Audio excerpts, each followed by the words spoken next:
I'm sure Mr. Kwabena Ampofo-Appiah, MD of the State Housing Company, would be speaking to that. Mr. Ampofo-Appiah is the Managing Director of the State Housing Company, focusing on sustaining the company's efforts to support Ghana's housing market and on driving the company's contributions to creating a better housing industry for the future. Before joining the State Housing Company, Mr. Appiah Ampofo was an estate manager with St. George Property Developers in Chelsea, London, and then later as a branch manager at Crossland Estate, also in London. He later joined Fannie Mae in the United States in April 2009 as a business analyst and operations manager. He holds a BA in Arts, Law, and Sociology from the Kwame Nkrumah University of Science and Technology, and also an HND in Marketing from Kumasi Technical University. He also has an MA, that is a Master's in Public Administration from the University of Baltimore. Ladies and gentlemen, let's welcome Mr. Kwabena Ampofo-Appiah to give us his speech. And after him, we would have a brief photo shoot of all of the participants up here. So please don't go away after Mr. Appiah's speech.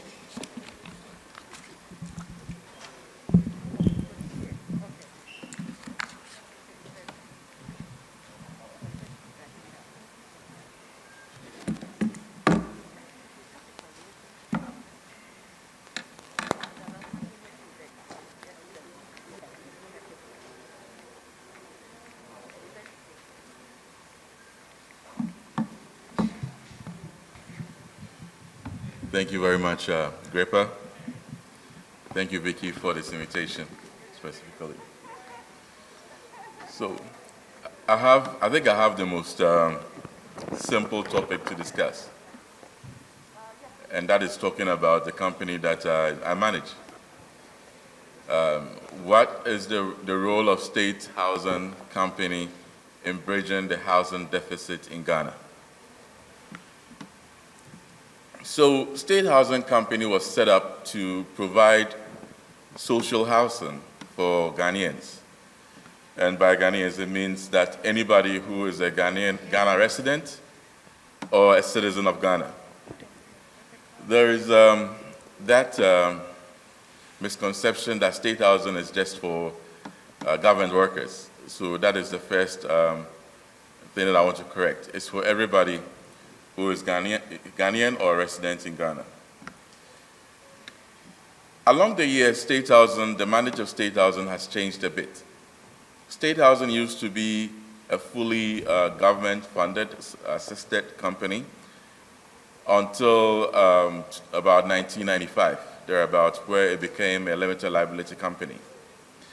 At that time, state housing was transitioned from being a subsidized company to a full profit company, still with that social mandate.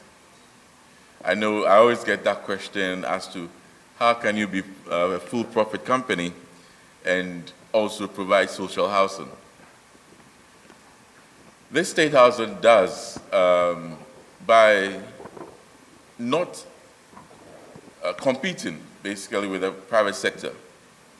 So you would notice that, for example, state housing properties in, say, Adenta will be probably selling for sometimes between 30 to even 50% lower than the market rate. And that is how we are still able to support the social housing. In the last 4 years, state housing has gone back to construction again. And if I say I've gone back to construction again, that is because for a very long time, state housing was not building as many homes as we should. And that is because of the government's policy of accelerating home building and also to support the market in terms of providing safe and affordable homes. The government recognizes that the state housing, and indeed the government, cannot be building houses for every Ghanaian. We need a private sector. But we also need a player in the industry to serve as a yardstick in terms of construction. Because if you are to leave it to people, I mean the private sector alone, then we'll have the market forces determining the prices. So you would have, say, in Accra, in Adenta, where State Housing is currently building, 4 bedrooms from the private sector, some of them even going for as high as 200,000, 250,000 USD. If we allow the market to determine the prices, it will go up to $500,000. But with State Housing, as a market player, we're able to keep prices low and actually force the private sector to also not be too profit-oriented, but also to be able to serve that space. In the last 4 years, State Housing have started estates, mass estates in the Ashanti region, in the Western region, to support the new region setup. We've also done a lot of homes in the Greater Accra region. In the year 2008, the government was having an affordable housing project in the Eastern region, the Northern region, and also WA in the Upper West region. These estates, the development was truncated around 2009. In the last 4 years, State Housing has been tasked to restart these processes, and the one in the Eastern region in Koforidua is now back on track in terms of construction. Tamale and then WA is going to come upstream soon. We've also started another mass estate in Bolgatanga in the Upper East region as well. The goal is to be able to go to where the private sector will not necessarily want to go. If you look at, say, even Tamale, which is a metropolis, we have very, very few private players in construction. If you look at OT in the OT region, the Western North region, private developers don't even want to touch those places. But these are areas where Ghanaians live and they need homes. So State Housing, being a fully owned state company, that is the bridge that we bring to the table. So we are not over-concentrating in Accra because we know that there are several players in Accra. How many builders do we have in the room? Yes, and I'm sure your operations are basically in Accra and probably Kumasi. Yes, so we, as a government-owned company, we are branching out to where the private sector necessarily wouldn't go. And by so doing, sometimes we draw the private sector with us as well. Because in constructing, we don't just build ourselves. We involve private people in terms of subcontracting some of our projects to them, for them to also have a feel of the new environment. If you look at estates, Katechie Mankuma estates in the Western North region, for example, we were able to draw some private companies from the Greater Accra region and in Ashanti region to that area to have a feel of how the market looks like. And it is our hope that with that experience, they will not just leave after constructing for State Housing, but stay. For the company and for the government to be able to resolve or to solve the affordable housing market or the housing needs of Ghana, we need an estimation of, we estimate that we should be constructing about 30,000 homes every year. Currently, both the private sector and the government sector, we are not even producing half. As a matter of fact, we are doing just about 10%, which is woefully inadequate in terms of solving the housing needs of the country. So we are also branching out, looking international for partners who would want to do long-term investment in housing in the country.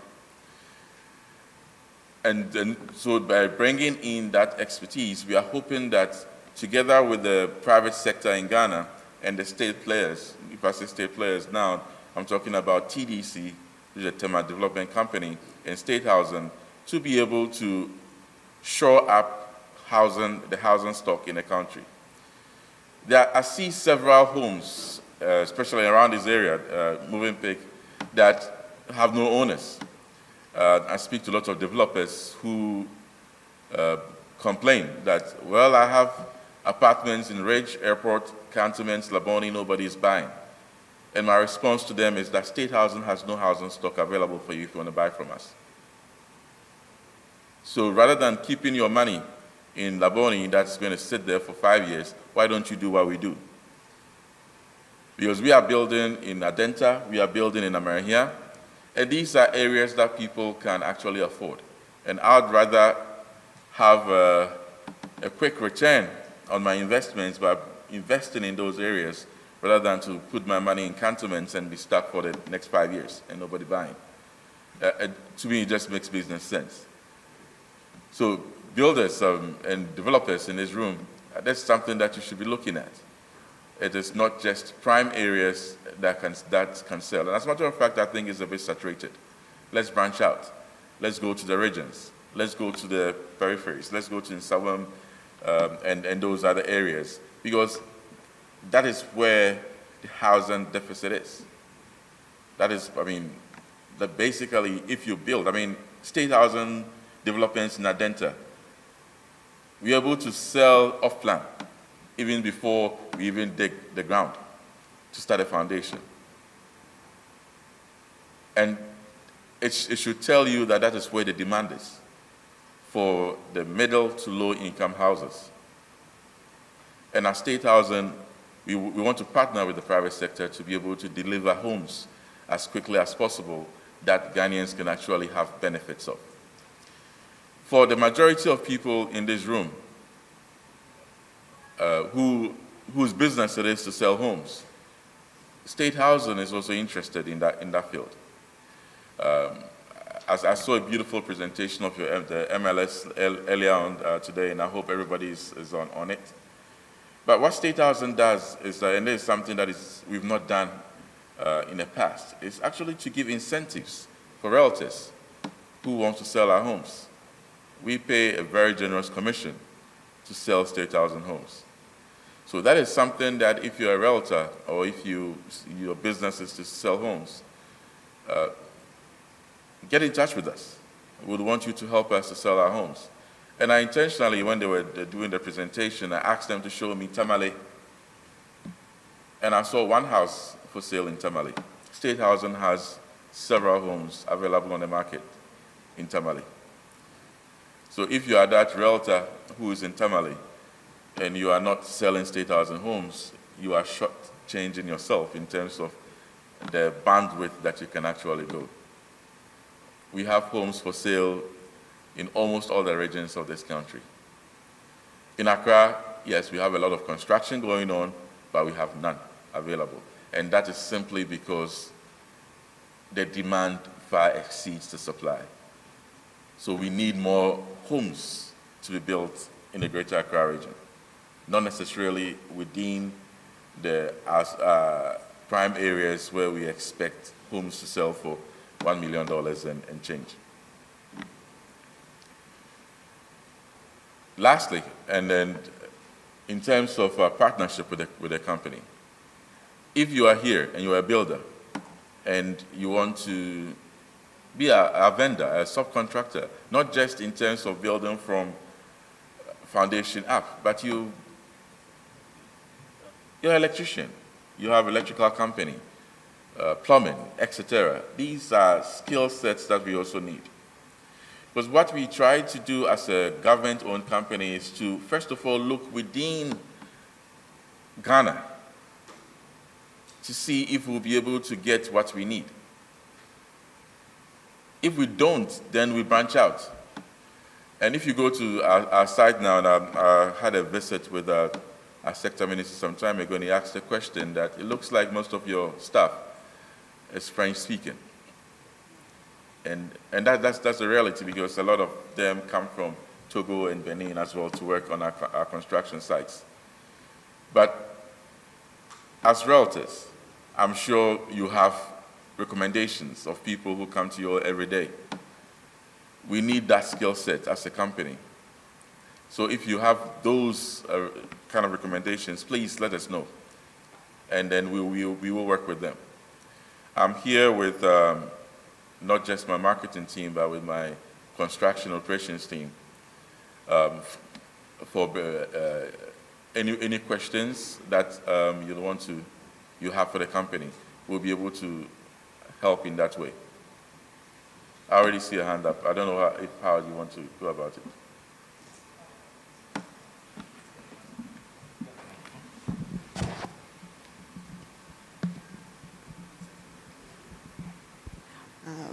Good afternoon, and thank you for sharing with us today. I did have a couple of questions. For the homes that are for sale or in the communities, are there restrictions for resale? Is there a period of time that the homeowner needs to live in it before they're able to sell? And is there a restriction on what they can resell for? Okay. That's actually a good question. Currently, no, but it's something that is actually in the works. Because what we are trying to do is to avoid people hoarding homes just to sell up. And we've had examples of people buying within 3 months, selling it for about 60 to 70% higher than what they paid for. Mm-hmm. That defeats the purpose of that we are set up to do. So because we want to avoid that, we are putting in some restrictions in terms of how high you can go and also how long you have to own the home before you do it. And it's interesting you asked this question, because yesterday I was having a similar discussion and somebody told me that, look, the rates that State Housing is selling their homes, I'll keep it for 3 years. Yeah. Because it's still lower than, I'll still benefit than putting my money in T-bills, for example. So it is a challenge, and we hope that people will be honest in terms of dealing with us, but unfortunately that is always the case. So we are having to put in limitations now. Okay. So, I'm sorry, and I have two other questions. Are the homes subsidized by the government? And you said that there's a need to build at least 30,000 homes a year. What was the reason that it's only at 10% now? So currently, the market is, I would say, access to finance has been the bane of the market now, having access to cheap financing. In the last couple of years, the last 3 years, what the government has done is to provide subsidies, construction financing for companies, not just State Housing and TDC, but also some companies in the private sector, to be able to have access to cheaper financing to be able to build more homes. And also to have a mortgage scheme where people will be able to have cheaper mortgage rates, about 11.9%, rather than the traditional, the 20s that we are used to. And this is a long-term mortgage for about 20 years, and it's the city denomination rather than the US dollar ones that the market has been used to.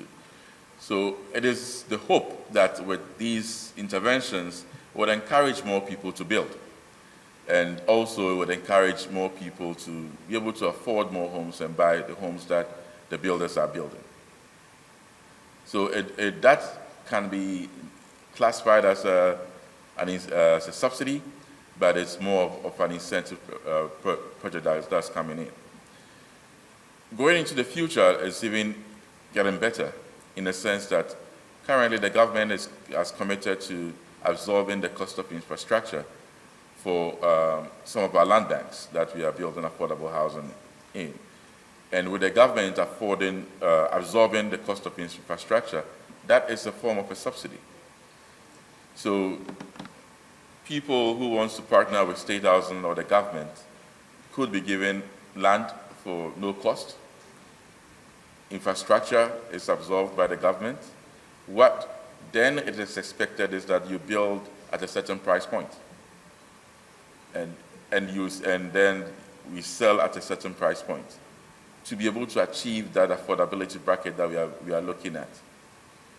And that is where the restrictions in terms of who can buy and how long they have to be owners for all come in, because we don't want to defeat the objective and also defeat the target that we are trying to reach.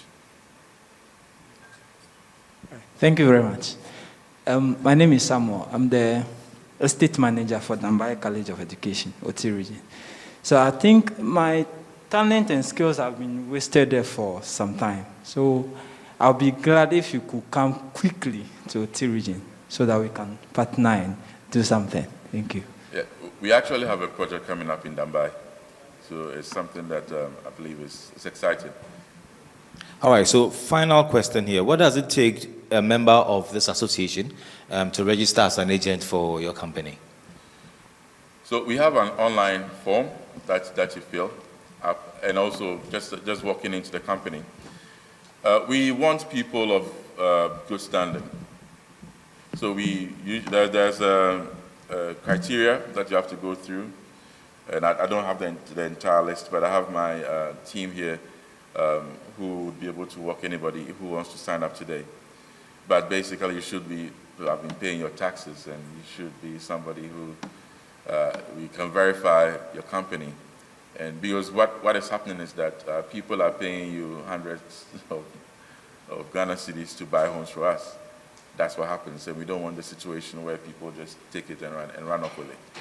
So yeah, you have to be somebody. We have a criteria to verify who you say you are, and also where we can find you. That is very key. And I believe that people of this association would even get in easier just because of the relationship that we have built with GREPA, local and also international.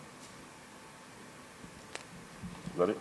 All right. Thank you so much for your time. Thank you very much, Mr. Kobna Apia Ampofu, is it? Yeah.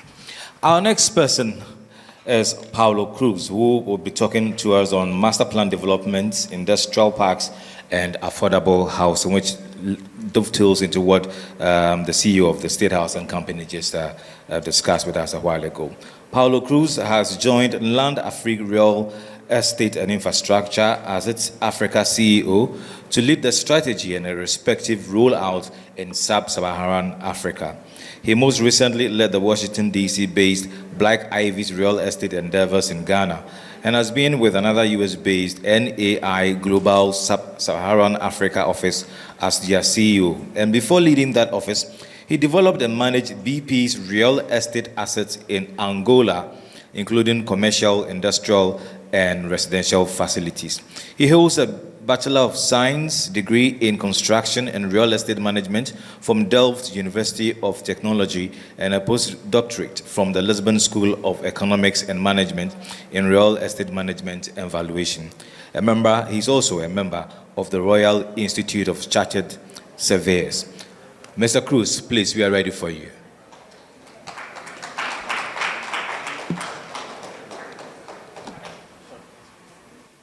So good morning, everybody. Good afternoon, in fact. I would like to thank GREPA and ARS for the invitation to be here. I'm humbled by that, but I'm even more humbled by everything that I've heard over the last couple of days.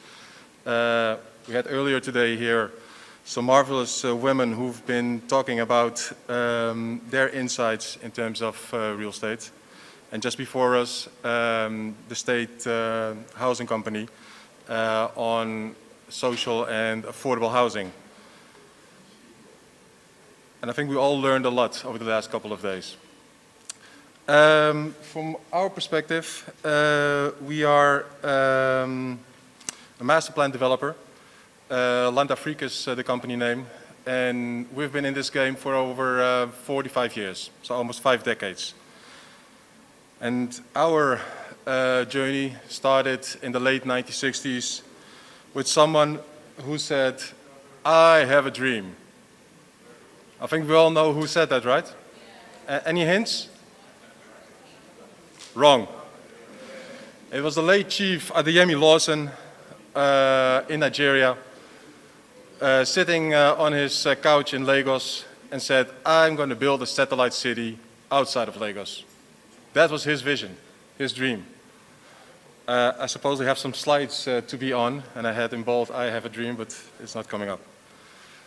So this was in the 60s, and he secured land over 2,500 hectares of land. I'm sorry for the Americans and English under us. You have to introduce it into acres. It's a lot. But going with that, when you start master planning, there are a few items that you need to look at. It starts, of course, with the concept, with ID. You need to secure the land, as I mentioned. You do your master planning, not just the design, but several engineering disciplines. You put in the infrastructure, you go for your utilities, you petition it, you put in regulations, you find your tenants, and you start managing your operations. That could be my presentation in 2.5 minutes, but it's not. Because we're standing now here. Yes? Because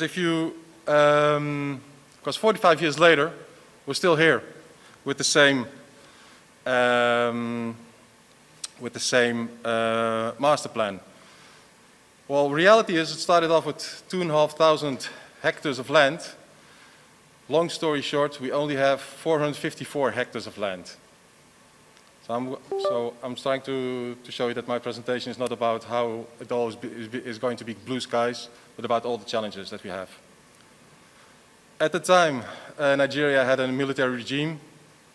I'm not going into details, but you can understand that from this, we went to this. Still, we are today sub-Saharan largest industrial park, exception of South Africa. But who considers South Africa the real Africa, right? Land. So we have the land. We have a head lease from the state. Nigeria is divided in several states, as you know. Are all challenges with the land over? No, they're not. We have constant interference, still today. We're in court with several entities today. We are being challenged every day by local traditional owners, or at least they think they are the owners. Although we've bought the land, we had an agreement with the paramount chief and with the regional king. Everything was in place, but still somebody is knocking on our door and say, hey, what's up? You owe me. Apart from that, we also got encroachers. Nothing new. In Ghana, it's the same thing. So land, securing land, the legal side of it, is a constant battle. We are also, let me go back to the initial one. We also did our master planning. So we sat down with designers. We put in all the engineering disciplines. We looked at all that we can do to put in the infrastructures and the utilities. Long story short, today, again, we have 454 hectares of land. We were able to secure quite some significant tenants.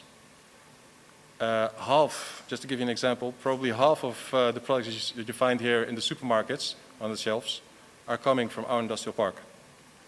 We have 2 factories of Unilever, Nestle, GSK Pharmaceuticals, Evans Medical, Shell, several breweries, a very renowned local school, Corona School. I know Corona, it's a funny name these days, but it is really called Corona. LG is opening an assembly plant over there. They already came in. Procter & Gamble, Fuani, dozens of banks, over 1,000 homes, Beloxi biscuits, and on and on and on. Long story short, we have over 54 factories, manufacturing factories, that produce made in Africa products, that employ over 12,000 direct jobs, direct. In the larger region, we are at influencing nearly 100,000. But after 45 years, you can imagine that the roads are not what they used to be. Electricity is not what it is. Fencing is not there. Street lights, and on and on and on. The problems are multiple.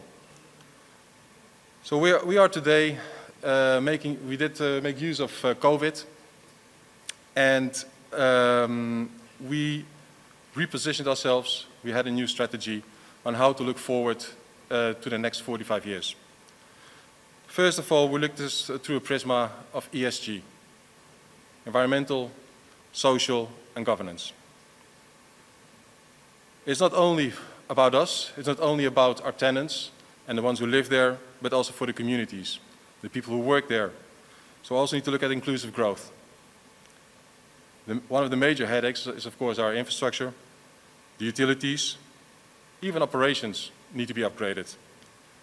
We want to create a work, live, play environment.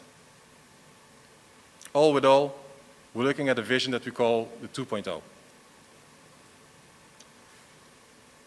It's a shame. I was showing a very nice picture here. I just got it this morning from the internet. I needed to show how Murphy's Law works here in Africa even more than probably in some other places.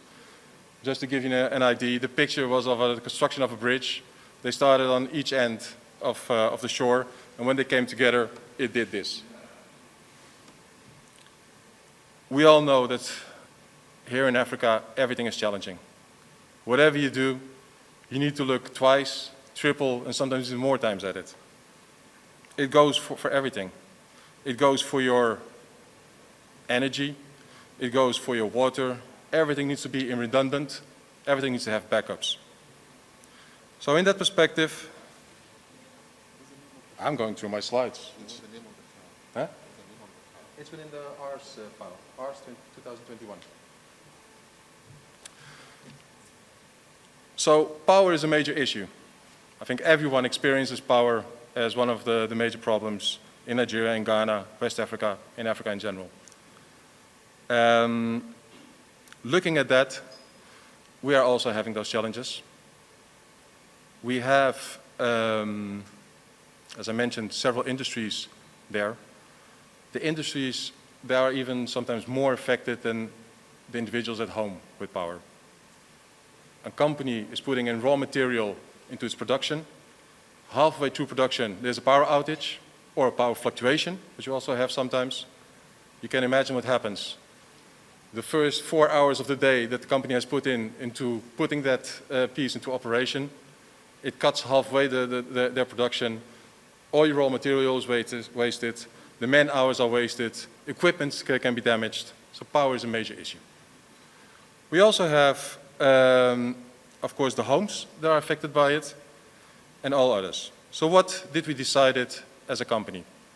It took us several years to get there, several attempts, but finally we got the show on the road. We have decided that we need to have 100 megawatt produced by ourselves. We cannot rely on a third party. Fortunately enough, we have gas already installed in the park, natural gas, coming from Shell. No, still not. So what are we doing? We're putting in 100 megawatt. We've just started dismantling of a unit, of a gas turbine unit that we bought in France from the Renault factory in Paris.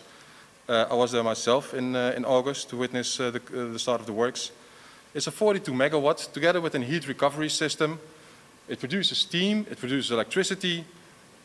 It is, although it already has almost 20 years, the equipment has a very low usage, and it produces more than enough power for everything that we can do in this first phase. What's the beauty of this is that we are not a greenfield development. We're not starting from scratch, which is often a major headache for most of the master plan developers. I've done here also in Ghana, in Takoradi. I did it in Angola, and I was involved in a few other countries also. Your major headache is, where do you start? Well, in our case, we're not starting. We're refurbishing. So we already have our off-takers on the ground, which means that our plan, which has a feasibility study, starts with that we need to have at least 13 megawatt subscribed to be able to be profitable. Well, we started dismantling with documents signed by our tenants for over 16 megawatt. And today we almost have 21 megawatt, 21.6 by the way.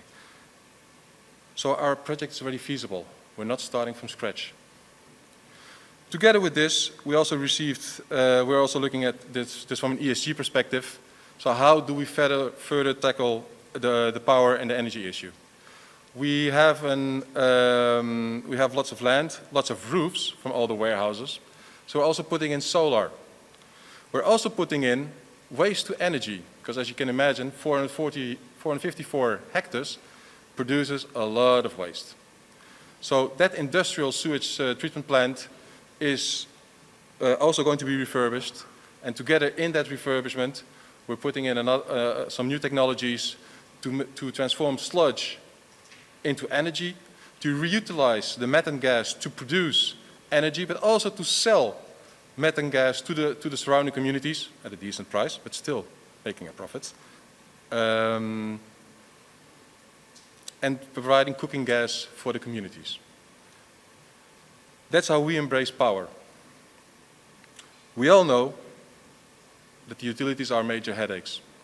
We heard earlier on Director Kwabena from the State Housing. He mentioned a very good project. I think that our American colleagues and visitors haven't visited yet, but on the way to the eastern region, along the road going to Aflau, there is a nice, what I call, ghost town on your left side. It has been delivered, he mentioned it during his presentation, a couple of years ago. No one is living there. There are apparently some legal issues, but also some infrastructural issues over there. It's a shame. I was showing you a few pictures now on the dismantling of the gas turbine unit, plus the heat recovery system. For those who do not know what it is, the gas turbine itself looks like a gigantic container. And then you have the heat recovery system with two large exhausts of over 12 meters high. It's a gigantic installation. We also have issues at the state with housing. As I mentioned, we employ directly over 12,000 persons, indirectly in the wider region, because beyond us, the industrial zone has continued to grow, over 100,000 persons. Unfortunately, in the wider region, there are not decent housing solutions. A, it's not secure enough. B, there are no decent infrastructures. In conversation with the several tenants that we have, all of them expressed the necessity to have housing close by the factory, to increase the life-work balance, to reduce traveling. Every day, several of those factories are sending buses north, south, east, well, not south, because south is the sea, but north, east, west, to get their employees from their homes, bring them to work, at the end of the day, going back again. Interesting feature for those who don't know Lagos. You can also go by water, by the way. So the more executives ones, they jump into a boat at the end of the day and go within 45 minutes back to Lagos. So we have identified within our master plan 27 hectares that we're going to dedicate to housing, over 2,600 homes.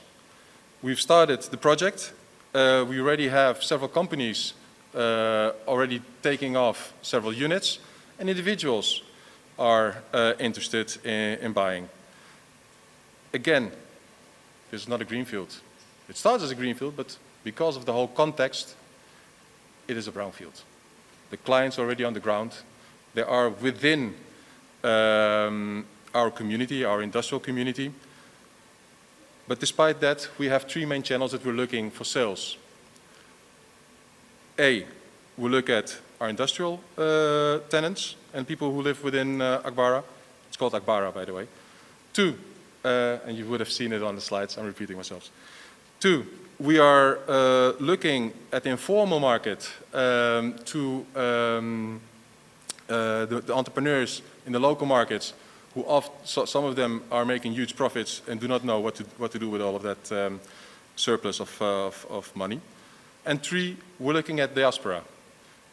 Yesterday and the day before there were here some former colleagues of mine from Ghana, and development that some of you know as IM Mensa Park. First phase was for 50% sold to the diaspora in US, UK, Germany mainly. And of course, we're open to work with realtors. So housing is a major issue. What we also found was we cannot do this just for one class. As a master plan we have, and with 12,000 workers, you don't have only simple factory workers that are working on the band, but also skilled employees and more executives. So we're building for a wide range of subsegments within the property sector. I was showing you now the master plan for the housing and some pictures. Whoever is interested, I'm happy to share it afterwards, or you can go to our website. What we've also noticed is that in this master plan, again, in this new context, 45 years later, several of the companies have grown beyond what they already have today. We're still seeing, for instance, Nestlé, we're again talking with them for another space within the park. Others are also growing, and there is a necessity to have additional space. We're also seeing it as a demand from the market. In other conferences about African real estate, for the last 2-3 years, for those who have followed it, you would have noticed that industrial space, warehouse space, is in big demand. COVID has helped with that. We've seen a decrease in retail and an increase in logistics space, and we're playing into that. So we're setting up a warehouse park on a plot of 11.7 hectares. It's warehouse mixed with offices, data center. We already have an interested party in that. Thank you. Not working?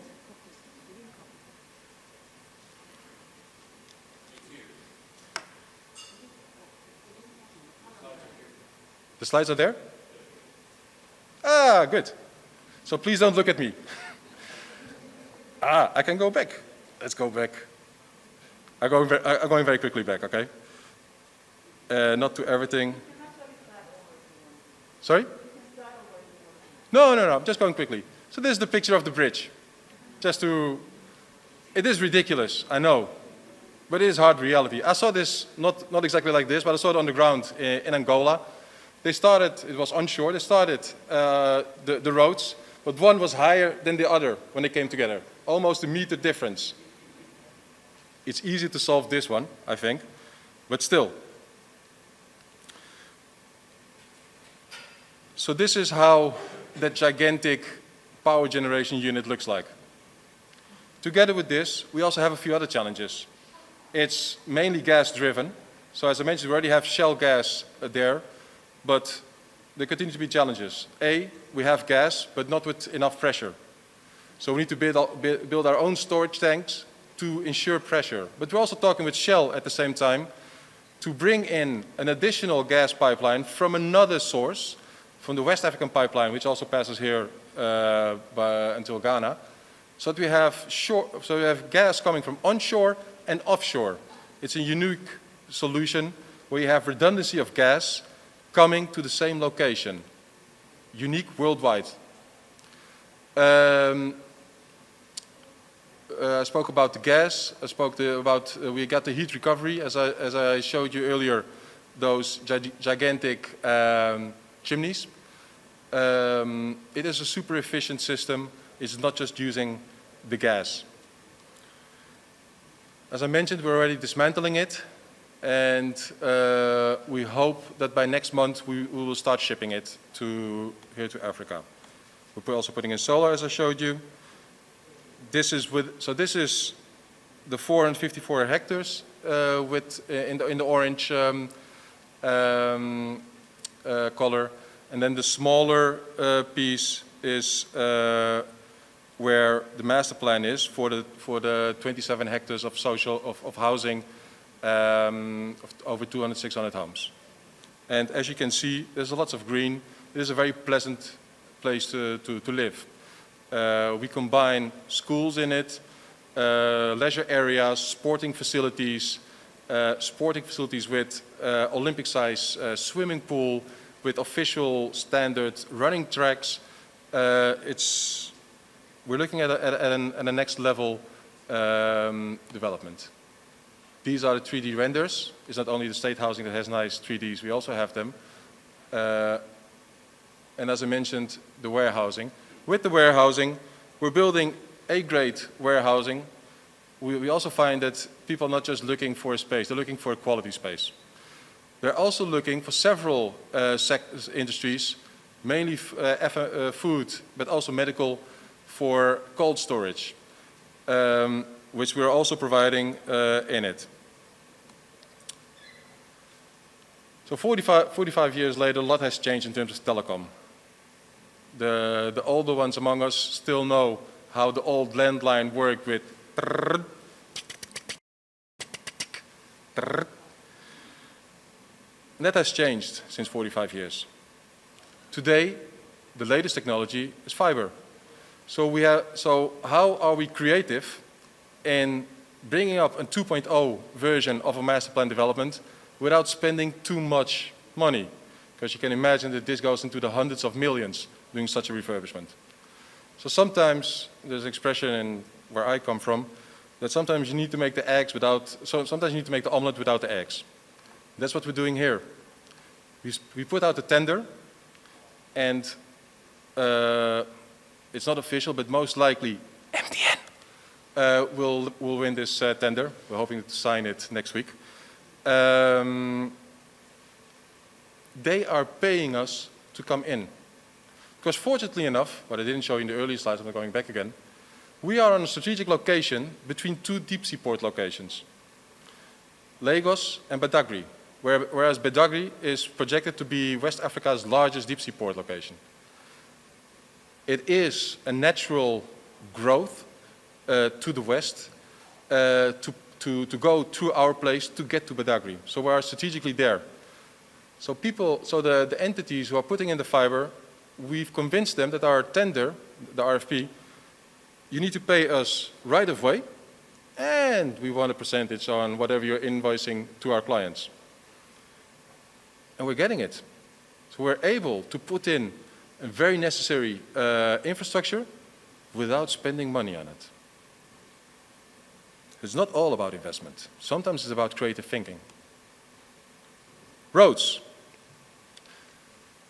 Roads is problematic. We all know that when the first heavy rains comes after new road construction, 9 out of 10 roads here in Africa, they seem to wash away. Somehow, we don't get it right. It's not just Ghana, by the way. It's not just Nigeria. We're all challenged by this, all over northeast, southwest in Africa. So how do we deal with that? Well, we need to bring in professionals. We need to put in people who know what they're doing. Do we need to go abroad for that? Well, no. Just for your information, I'm the only Obruni in the company, by the way, which is called Onyibo in Yoruba.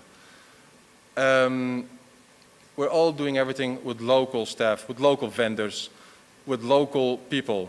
We're even sourcing materials locally. Yes, it is possible. It's also an environmental decision, not just social, but also governance. It's also environmental. The shorter the trip is from where you get your materials to where you're going to apply it, the smaller the carbon footprint. So we're redesigning all the roads. It has been done. Again, we're waiting for funding. Well, the funding is not at this moment pending on a CapEx contribution from our tenants, but also from funds that we're supposed to get from the several court cases that are ongoing, which seem to be never ending. It's like here in Ghana. You go to court, it takes forever to be solved. But in some of the cases, we're almost there. But we're also putting in solar streetlights.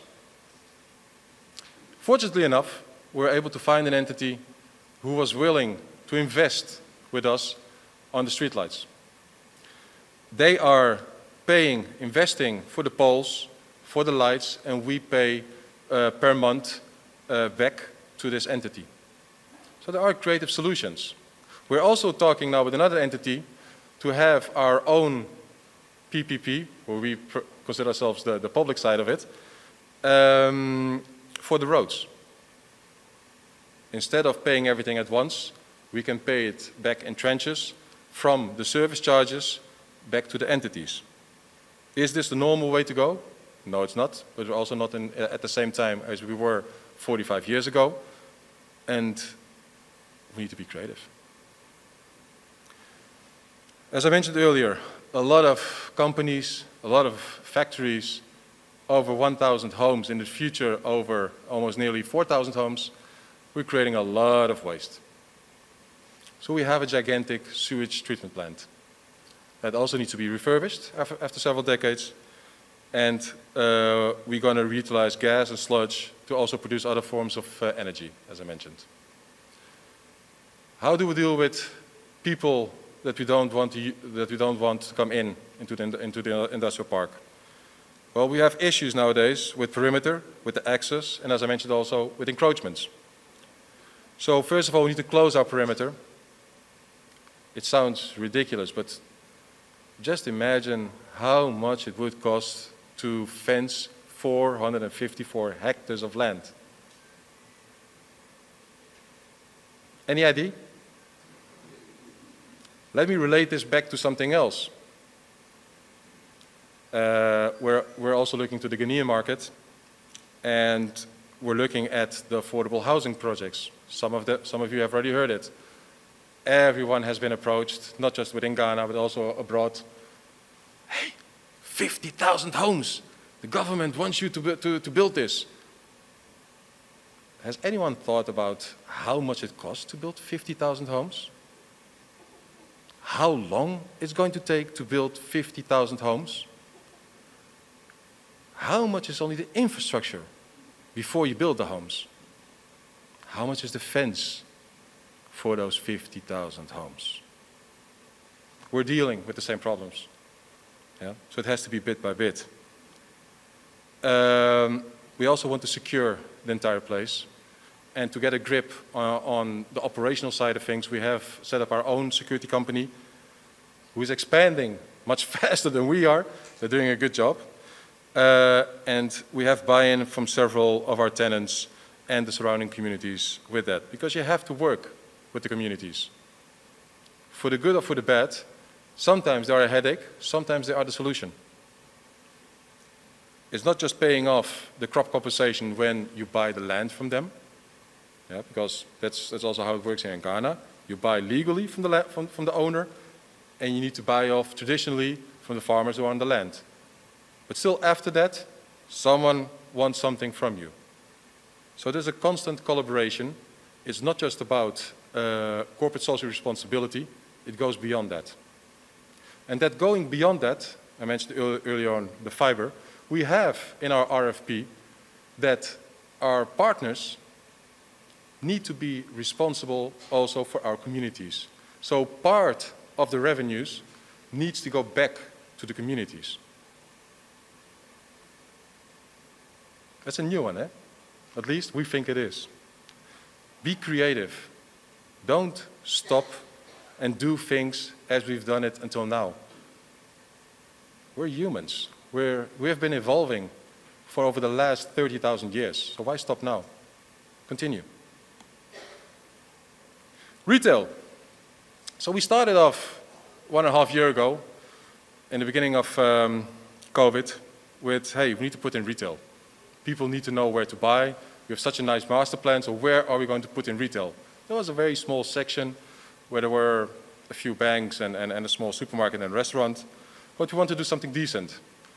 So of course, the ones who do not know the local reality, and we went a few years back with another entity to set up a retail plan. And of course, we came up with a nice retailish mall with all the beautiful things in it. Forget Accra Mall. It was even better than that. It was better than Westfields. For the ones, it's other shopping centers here. But that's not our reality. Our reality is that we have a lot of people who don't have the financial possibility to buy something expensive in a stylish retail mall. Majority of them buys at the local market. So how do we cope with that? Well, let's build them a local market. Let's give them what they need. In other parts of the world, you see different subsegments of retail classes being combined together into a new format. For instance, the ones who are from the US or from Europe, you know that you have the stylish supermarket and then you have a discount supermarket who are often together at the same location. Do they compete with each other? Yeah, just a little overlap, but not in reality. So why don't do that with the local reality? Why don't we combine the local market with a nice supermarket and a few other shops so that you can cater for everything? That's what we're doing. So we're setting up at the moment, and we're starting first off with the local market to create footfall. Also to relocate the persons who are currently at our main entrance because they are blocking our main access. So we also need to have an alternative for them. That's also part of the equation. But this is where we are, again, looking at innovation and being creative on the solutions. I mentioned earlier work, live, and play. So how do you play in an industrial environment? You don't. It's sad, it's gray. And on top of that, when I drive home, the road is full with potholes. If I go after dark, it is dark. And it doesn't have a nice perimeter yet. So how do we deal with this? Well, let's give them amenities. Let's sacrifice, as a developer, something that we don't like to do. Because often we're just looking at the short-term profit. Hey, how much square meters can I get out of this plot? No, architect, you need to go further, you need to go deeper. I think you can put another layer on top of it. That's what a developer does. Yeah? Not in this case. We need to look beyond. Because if you really want to attract people from outside of our comfort zone, they need to feel the added value. They need to understand that there is more to it. So we're putting in clubhouses, I mentioned earlier, the Olympic-sized pool, the standard official running tracks, all types of courts, gyms, rooms for Zumba, for whatever type of, for martial arts, for dance, for everything. And also in a hotel. Is that leisure? No, but you have often visitors that need to come in, and they also need to make use of that. And we're putting it strategically next to the school, so that the school, several schools, can make use of this. Yeah? An asset is there for 24 hours per day. It's like a car, it's an asset. The car is there 24 hours per day, but how often do you use your car? You probably use it half an hour in the morning, half an hour in the evening, and for the rest, it's not being used. It's not efficient. The same goes for the leisure, the same goes for your assets, for your real estate assets. How efficient are you with the uses of your assets? So that's the reason why we put it close to the schools, so that in the morning can be used by schools, in the afternoon can be used by the workers, and in the afternoon overlapping to the evening and weekends, it is for the people who live there. Try to be efficient with your assets. It's not just squeezing the maximum square meters out of it. It's also trying to understand it's there 365 days per year, 24/7. Is it really being well managed? Again, in more sophisticated markets, you see solutions, I'm just jumping over to offices, for instance, where all the meeting rooms in a building are being combined together on one floor, and in the evening, they rent out those meeting rooms to external people who are not working in that building, to external entities. Yeah? It's just one way. Be efficient with what you do. And again, be creative. Thank you for your time. Thank you for listening to this real case example. Any questions? No? Perfect. Wait. I saw any mic, if you can.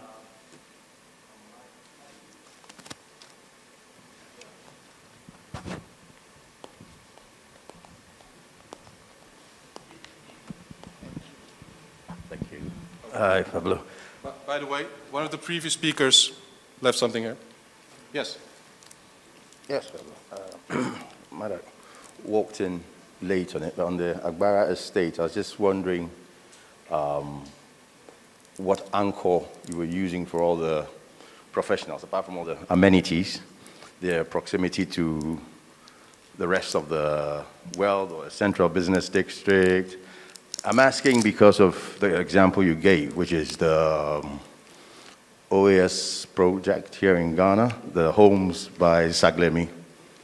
Yeah, because I've been thinking about what would make it work. I don't have any power to change anything, but I've just been thinking about what would make it work, because one of the things I thought was it had no anchor. If I had to live there, I'd have to go through traffic to get into Tema, Accra. The advantage was if I was Togolese, then hey, I could just flank to the right and get home in no time. So I was thinking about what anchors you had used for Agbara, because I'm thinking about what anchors, short of bringing a prominent state agency that, of course, brings professionals. The professionals have kids who have to get into school, so good schools start mushrooming around there and things like that. That's I don't know. I must have missed it earlier on, but these are some of the things I was Good and valid point. I'm half Dutch, half Portuguese, by the way. And my Portuguese side has followed up the Ghanaian leadership of the United Nations. So it's Mr. Guterres nowadays. And they have a nice system, not since him, but since earlier, that they call the SDGs, the 17 SDGs, where they look at several items, environments, cities, life above water, life underwater, etc., etc. And employment and housing. Well, in our cycle, we first look at employment. Let's build the factories. Get people employed. Let them have salaries. And then you can have housing. So our anchor is not one. It's employment in general. Therefore, and you're correct, that what I call the ghost town needs to have something that attracts people to it. At the moment, they have several issues, but yes, you need to have something that, for when it's, I don't know, 45, 50 kilometers out of town, is it attractive to be there at that place? Well, for someone who lives and works here within Accra, no, it's not. So are you going to travel 3 hours? The person who has a low income, can he afford? I was the other day lunching with someone here, and we're exactly talking about that. Can they afford to pay only the transport every day going up and down? It doesn't work. So you need to have work and living relatively close to each other. Those affordable cities or the affordable housings that are being done, it looks nice on paper, but it needs to be part of something bigger. I was in Angola involved, so often we talk bad about, I was talking about the roads earlier, and we always finger pointing to those Chinese, those bloody Chinese, they're not building those roads and those buildings as they should be. It's always a crappy quality. Well, I think you know where that portion of the quality goes to. It's not going to the Chinese, but they do a lot of good things. I was hired by the Chinese to come to Africa for the last 15 years in Africa, and I arrived here via the Chinese. I have some nice things and some less nice things to say about them. But one of the things that I did with them in Angola was to build a satellite city, mainly focused on housing. And yes, we had exactly the issues. It was too soon to build it too far away from the city center. But the moment that whole project came up, 200,000 homes, by the way, it didn't take 1 year or 2 years. It took several state-owned companies from China to build it, all under one consortium, and it took, excuse my French, a shitload of money. And also several years to get it done, with several problems, with waste management problems, with normal simple drainage problems, but also how to occupy it initially. There was nothing to attract people to get in there. It was a major headache. Fortunately enough, in Africa, we grow so fast, so the city also grew fast enough, and we reached almost that satellite city. So it wasn't that difficult anymore. But yes, it's a difficult challenge. You also see often with master planning, in several instances, that they do not face master planning. It has several repercussions. A, you are putting too much money up front for all the infrastructure. Not wise. You're taking too much risk. But you're also influencing the market. You're putting up tens, hundreds of thousands of square meters onto the market. You're creating an oversupply. What happens with the price? It goes down. Yeah? So master planning, it's a discipline on itself. It goes into the superlatives. It has more zeros than a standard one house or one building construction. But also the risks are exponentially higher, but also the rewards. I don't know if that answers your question.